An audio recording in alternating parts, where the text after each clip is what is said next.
Mister Ratan Tata Tata Motors के मालिक हैं, भारत के ही रहने वाले हैं और भारत से दिल से जुड़े हुए हैं।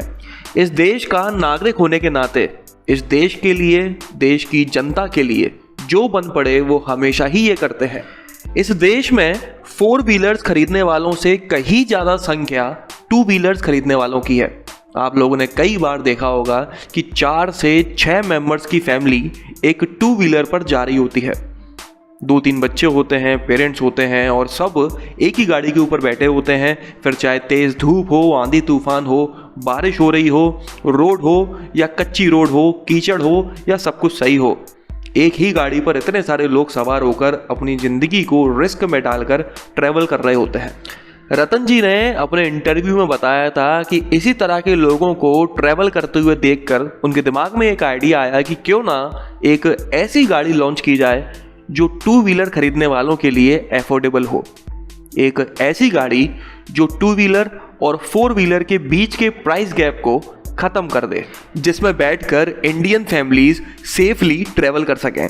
और इस सोच को, इस सपने को रतन जी ने पूरा भी किया। दुनिया की सबसे सस्ती एफोर्डेबल कार बनाकर टाटा नैनो। लेकिन इतना ज़बरदस्त कंसेप्ट जिसने पूरी दुनिया को हिलाकर रख दिया, लॉन्च होने के बाद ये गाड़ी ब्लॉकबस्टर हिट साबित होने की बजाय सुपर फ्लॉप कैसे हो गई? कारण कई सारे हैं। कुछ लोग तो यहाँ तक कहते हैं कि मार्केट में काम कर रही कुछ कंपनीज ने कॉन्स्पिरेसी करके इस गाड़ी को फ्लॉप करवाया। तो इस वीडियो में मैं इस गाड़ी के फ्लॉप होने के कारणों के साथ साथ इस गाड़ी से जुड़े हुए 10 ऐसे फैक्ट्स बताने वाला हूं जो आप में से ज़्यादातर लोगों को नहीं पता होंगे। फर्स्ट पॉइंट, 2008 में न्यू दिल्ली के अंदर होने वाले 9th ऑटो एक्सपो में इस गाड़ी को रिवील किया गया था और साथ ही में टाटा मोटर्स ने अनाउंस किया था कि इस गाड़ी को 1 लाख रुपए के अंदर के प्राइस टैग में लॉन्च किया जाएगा।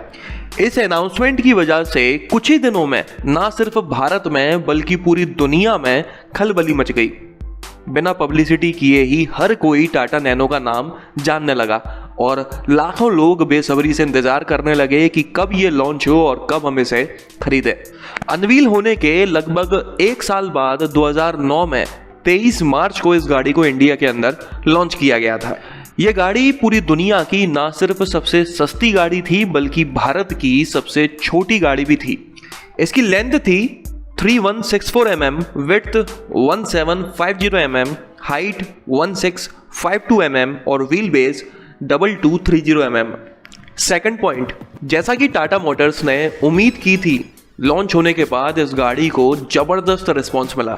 23 मार्च को इस गाड़ी को लॉन्च किया गया था और 25 अप्रैल तक, मतलब कि लगभग 1 महीने तक इस गाड़ी की ऑनलाइन और ऑफलाइन बुकिंग्स शुरू थीं। और इसी 1 महीने में टाटा नैनो की ऑफिशियल वेबसाइट पर 3 करोड़ लोगों ने विजिट किया इस गाड़ी के बारे में जानकारी लेने के लिए, इसको ऑनलाइन बुक करने के लिए।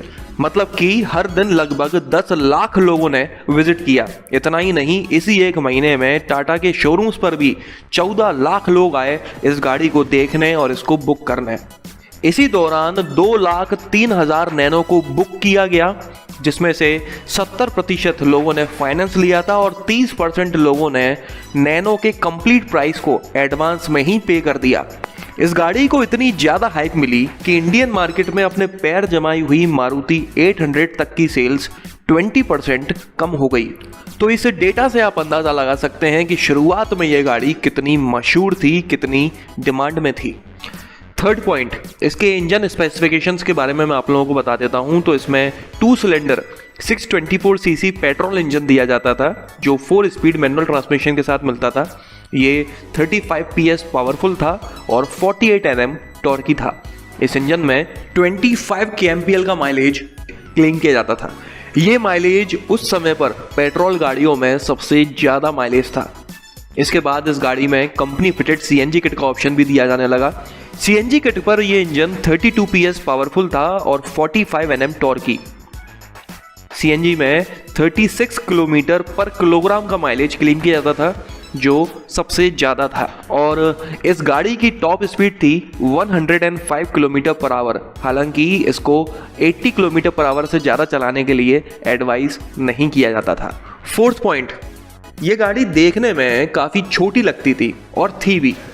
उस समय की इसकी डायरेक्ट कॉम्पिटिटर मारुति 800 से ये 8% छोटी थी। लेकिन अगर मैं कैबिन में मिलने वाली स्पेस के बारे में बात करूं तो टाटा नैनो का कैबिन 21% ज़्यादा स्पेशियस था मारुति 800 के कैबिन से। इतना ही नहीं, इस गाड़ी में 180 mm की ज़बरदस्त ग्राउंड क्लियरेंस दी जाती थी, जो कि इंडिया में ज़्यादातर SUVs में ही देखने को मिलती है। इसकी ड्राइवर सीटिंग पोजीशन काफ़ी अच्छी थी और विजिबिलिटी भी काफ़ी अच्छी थी। इसके अंदर बैठने पर ऐसा नहीं लगता था कि किसी चीज़ के अंदर आप ज़बरदस्ती घुस गए हैं। इसका कैबिन काफ़ी ओपन खुला सा था। 2009 में Guinness book of world record ने इस गाड़ी को दुनिया की सबसे सस्ती गाड़ी होने का वर्ल्ड रिकॉर्ड भी दे दिया था। इन सारी विशेषताओं के चलते अब तक सब कुछ अच्छा ही चल रहा था, सब कुछ वैसा ही हो रहा था जैसा टाटा मोटर्स ने सोचा था। लेकिन नैनो की किस्मत में कुछ और ही था। अब बात कर लेते हैं कि ये गाड़ी फेल कैसे हुई। कुछ कारणों में से पहला कारण है वेटिंग पीरियड। असल में टाटा मोटर्स को उम्मीद थी कि यह गाड़ी एक ब्लॉकबस्टर हिट होगी, इसलिए स्पेशली इस गाड़ी के लिए टाटा ने एक नया प्लांट बनाया सिंगूर में, जो कि कोलकाता के पास है। इस प्लांट को 2006 में ही बना लिया गया था 2000 करोड़ रुपए का इन्वेस्टमेंट करके। लेकिन वहां के लोकल किसान और पॉलिटिकल लीडर ममता बनर्जी के विद्रोह की वजह से टाटा को अपने प्लांट को शिफ्ट करना पड़ा गुजरात में। इस शिफ्टिंग की वजह से करोड़ों रुपए का नुकसान तो हुआ ही हुआ, और साथ ही में टाटा मोटर्स अपने ग्राहकों को समय पर नैनो की डिलीवरी भी नहीं दे सकी। कस्टमर्स ने कुछ हद तक इंतजार करने के बाद में अपनी अपनी बुकिंग्स को कैंसिल करवाना शुरू कर दिया था। अगला कारण मतलब कि 6th पॉइंट है, वैसे तो टाटा मोटर्स ने कभी भी ये नहीं कहा कि ये दुनिया की सबसे सस्ती गाड़ी है। उन्होंने कहा कि ये एक आम आदमी की गाड़ी है, ये एक पीपल्स कार है। लेकिन पूरी दुनिया ने, गिनीज वर्ल्ड रिकॉर्ड ने, मीडिया ने, हर किसी ने इस गाड़ी को वर्ल्ड्स चीपेस्ट कार, सस्ती गाड़ी बोल बोल कर इसकी औकात ही गिरा दी।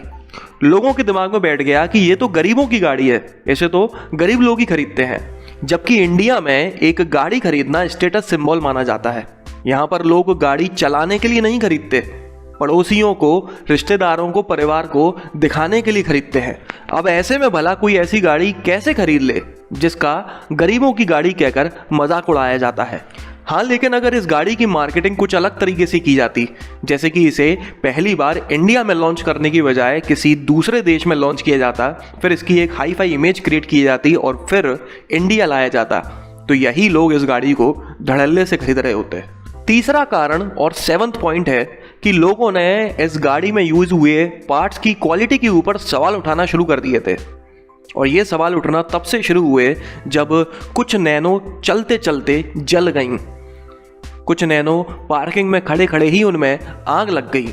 तो इस तरह की दुर्घटनाओं से लोगों तक ये मैसेज गया कि ये गाड़ी वैसे भी 1 लाख रुपए की तो है ही, इतने सस्ते में क्या मिलता है। इसलिए टाटा वालों ने इसमें बेकार क्वालिटी का सामान यूज़ किया है और इस गाड़ी में आग लग रही है, इसलिए इसे अब नहीं खरीदना है।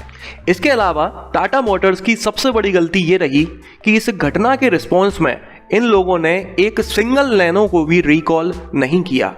इन लोगों का कहना था कि नैनो की डिज़ाइन में, इसके मॉडल में, क्वालिटी में कहीं से भी कोई दिक्कत नहीं है, लेकिन फॉरेन कंट्री के कुछ पार्ट्स यूज़ किए गए हैं जो कि चीप क्वालिटी के हैं, जिस वजह से आग लग रही है।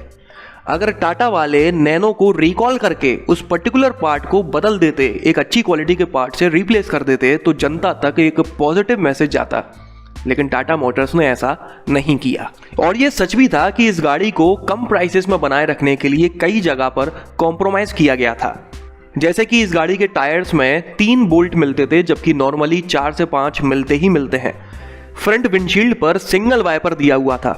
इसका फ्यूल टैंक भी आगे के बोनट में दिया हुआ था। अगर आप भरवाना चाहते हैं तेल तो आपको गाड़ी से उतर कर बोनट खोलना पड़ता था।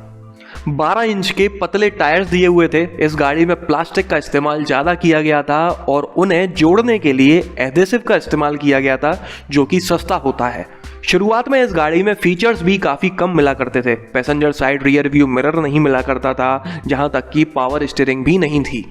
चौथा कारण और 8वां पॉइंट, टाटा मोटर्स को भरोसा था कि उन्होंने अच्छी बिल्ड क्वालिटी का इस्तेमाल किया है, इसलिए क्रैश टेस्ट में इनकी गाड़ी 4 स्टार्स तो स्कोर कर ही लेगी।